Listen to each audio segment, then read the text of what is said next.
tiene básicamente tres grandes objetivos. El primero de ellos, mejorar la calidad de la educación superior en todos los niveles, a nivel técnico, tecnológico y universitario, y en todas las instituciones de educación superior. El segundo gran objetivo busca que más jóvenes, especialmente los jóvenes de menores recursos, puedan tener acceso a una educación superior de calidad.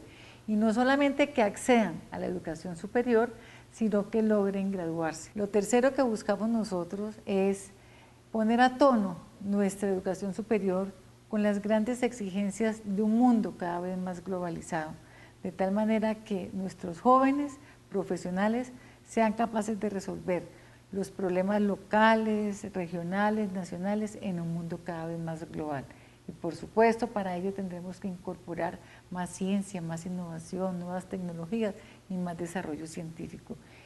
Y por último, pero no menos importante, buscamos que haya una mayor transparencia en el sector, que haya incorporación de principios de buen gobierno en las instituciones de educación superior y que haya un proceso claro de rendición de cuentas frente a la ciudadanía. La propuesta inicial, por ejemplo, contenía un punto que era permitir que llegara inversión privada con ánimo de lucro a cofinanciar la educación superior. En los distintos escenarios entendimos que esta propuesta no era bien recibida por el sector, el país no está preparado para una propuesta de esta naturaleza, razón por la cual eliminamos del documento o del proyecto de ley que presentamos en el Congreso este punto en particular. No obstante, uno ve en la última manifestación que siguen habiendo pancartas y consignas que dicen no a la privatización, no al ánimo de lucro, no a la inversión privada. Pues bien, ese componente fue eliminado de la propuesta. El segundo punto que reclamaban los estudiantes es que la educación fuera considerado como un derecho, como un bien público. Acogimos totalmente esa concepción de la educación superior y el artículo primero del proyecto de reforma a la Ley de Educación Superior dice exactamente eso: la educación superior es un derecho y es un bien público. Un tercer elemento que generó controversia con los estudiantes fue el tema particularmente de la autonomía. Pues bien, lo que hicimos nosotros fue fortalecer el componente de la autonomía universitaria que viene desde la Constitución Nacional con elementos de una propuesta de ley estatutaria que fue elaborada por la Asociación de Universidades, por ASCUM. Un cuarto elemento por el cual también los estudiantes se manifestaron en los foros tenía que ver directamente con el tema de bienestar, mejoramiento en las condiciones de bienestar estudiantil. Y ese componente en particular, dentro de la versión definitiva del proyecto, fue también mejorado y fortalecido.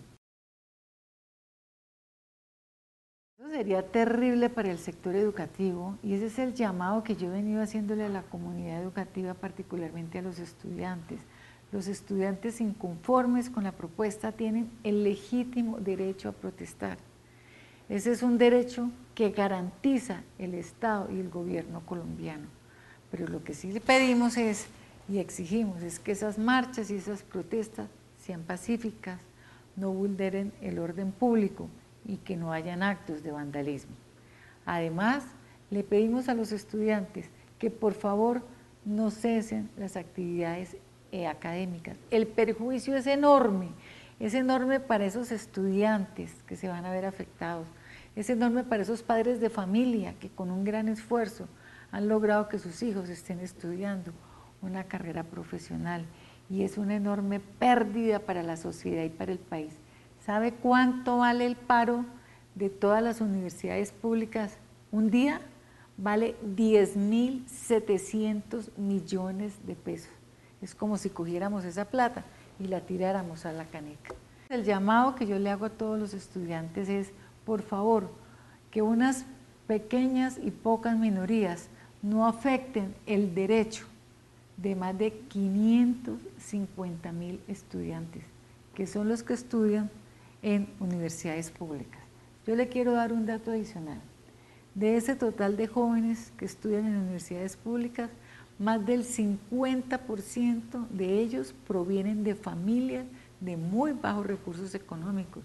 Son familias que tienen un ingreso mensual que a duras penas llega a 2 salarios mínimos. Y otro 25% tienen salarios entre 2 y 3 salarios mínimos mensuales. Entonces, ese padre de familia tiene que sentir una gran frustración y ese joven estudiante también una gran frustración de ver que su semestre puede ser cancelado, porque obviamente pues en algunas universidades, en algunas facultades, pues por cuenta de estos muchachos que están interfiriendo el acceso o bien a las universidades o bien a las distintas facultades, pues se ha interrumpido el semestre académicamente. Cuando uno escucha a los estudiantes, a los líderes, ellos dicen, sí, escuchamos la invitación de la ministra, pero no nos vamos a sentar a conversar hasta tanto no retire la propuesta o el proyecto de ley del Congreso de la República. Entonces, pues el llamado que yo le quiero hacer a todos los líderes estudiantiles que tienen esta posición es que reconsideren esa postura, porque es que pues no vamos a retirar el proyecto de ley del Congreso, no por terquedad del ministerio, no por terquedad del gobierno nacional, sino porque se le causaría un perjuicio enorme, enorme al país, a las instituciones de educación superior, pero por sobre todo a los jóvenes, a los más pobres de Colombia. El proyecto que se presentó en el Congreso no está grabado en piedra. Por supuesto que allá los congresistas, después de que escuchen a los estudiantes, y la invitación es vayan al Congreso, planteen su inconformidad para que los congresistas evalúen y miren a ver cuáles de sus recomendaciones acogen. A los docentes lo mismo, a los rectores igual, al sector productivo lo mismo. El escenario es el Congreso de la República y ya serán los parlamentarios, el Congreso en su sabiduría, el que finalmente decidirá la suerte del proyecto de ley. La reforma contempla unos recursos públicos muy importantes que no los pueden desconocer. ¿Quiere que les diga cuánto aporta la reforma? El proyecto que está radicado establece que a las universidades y a las instituciones de educación superior pública se les garantiza en los próximos 10 años 35 billones de pesos. Y de los 35 billones, 6 billones son recursos frescos que le llegan a las instituciones de educación superior. ¿Para qué? Pues para que puedan mejorar la calidad de la educación, para que puedan crear nuevos cupos y más cupos esas universidades e instituciones públicas, para que más jóvenes, especialmente los de bajos ingresos, puedan ingresar a una carrera profesional, para que haya más investigación, nuevo desarrollo científico en el país. Entonces, pues por eso no retiramos la reforma, porque se perjudicarían las instituciones de una manera muy fuerte, porque no les llegarían recursos adicionales. En segundo lugar, se perjudicaría tremendamente a nuestros jóvenes, que son la razón de ser de la reforma. ¿Por qué? Pues porque entonces no podríamos mejorar la calidad de la educación con más recursos adicionales, no se podrían crear más cupos como aspiramos nosotros que se creen, pues con nuevos recursos. No podríamos fortalecer el crédito educativo del ICETEX, que hoy tiene unas condiciones maravillosas. Hoy el crédito de ICETEX tiene tasa de interés real igual a 0, se le condona al estudiante que tiene un crédito educativo simplemente por graduarse como técnico, tecnólogo o universitario, se le condona el 25% del crédito. Pero si además es muy buen estudiante, de acuerdo con las pruebas del ICFES, se le puede condonar hasta el 100% del crédito. Y algo muy importante, el proyecto de ley crea un fondo de manutención, un fondo para sostenimiento para los jóvenes más pobres, SISBEN 1 o 2, recursos que son más o menos de 630.000 pesos semestrales.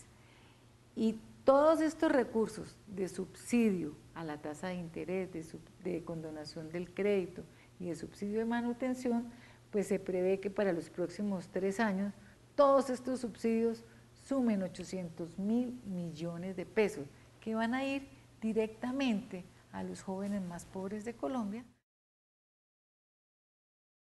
Lo que nos hemos propuesto en este gobierno, el presidente Juan Manuel Santos, es mejorar la calidad de la educación y cerrar las grandes brechas de inequidad que existen entre unas regiones y otras, entre unas poblaciones y otras, y entre unos colegios y otros.